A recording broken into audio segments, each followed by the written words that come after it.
উচ্চ লক্ষ্যই মানুষকে সাধারণ থেকে অসাধারণ করে তোলে।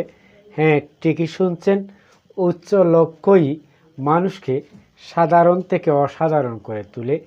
ইতিহাসের দিকে তাকালে দেখা যায়, যারা নিজের জীবনের জন্য বড় স্বপ্ন বেছে নিয়েছে, তারাই সময়কে নিজের মতো করে গড়ে নিতে পেরেছে। ইন্সপায়ার উইথ রেহান থেকে আরও একবার স্বাগত। সাথে থেকে শুনতে থাকুন।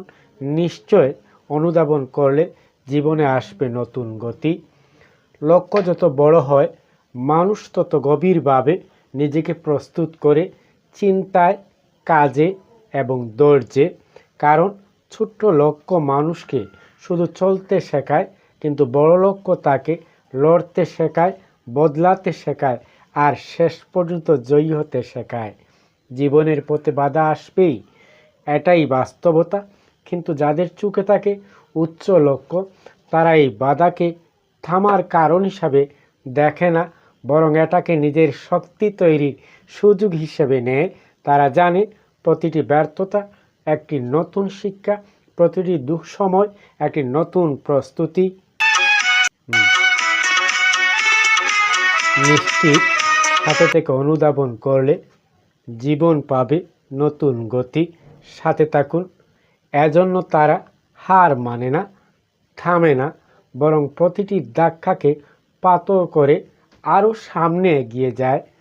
সাফল্য কখনো হঠাৎ আসে না, এটি ধীরে ধীরে গড়ে ওঠে একটি শক্ত ভিত্তির উপর, যার নাম লক্ষ্য, পরিশ্রম এবং বিশ্বাস।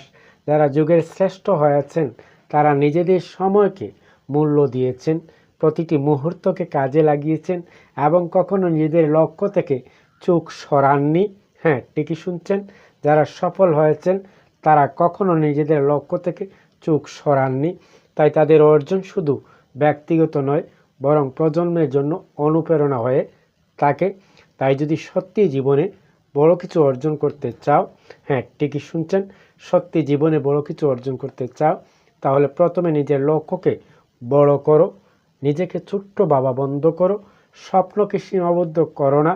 মনে রেখো, তোমার লক্ষ্য যত উচ্চ হবে, তোমার পথ তত আলোকিত হবে, আর সেই আলোই একদিন তোমাকে পৌঁছে দেবে তোমার কাঙ্ক্ষিত সাফল্যের শিখরে। হ্যাঁ, কেউ না কেউ কোনো না কোনোভাবে সফলতা অর্জন করতে চায়। যারা সাফল্য অর্জন করেছেন তারা প্রত্যেক ছিলেন ধৈর্যশীল এবং ফোকাসের বিষয়ে লেগে থাকায় অভ্যাসে অভ্যস্ত। তুমিও ভালো কোনো বিষয়, বাস্তবসম্মত কোনো স্বপ্ন অর্জন করতে চাও, তবে হ্যাঁ, ধৈর্য ধরে সাফল্য বা ফোকাসের বিষয়ে লেগে থাকুন। দেখবেন দিন শেষে আপনি সাফল্য অর্জন করতে পারবেন। এই ছিল ছোট্ট বিষয় নিয়ে গুরুত্বপূর্ণ কথা। আবার দেখা হবে, কথা হবে নতুন কোনো বিষয়ে। সে পর্যন্ত ভালো থাকুন। চোখ রাখুন ইন্সপায়ার উইথ রেহান।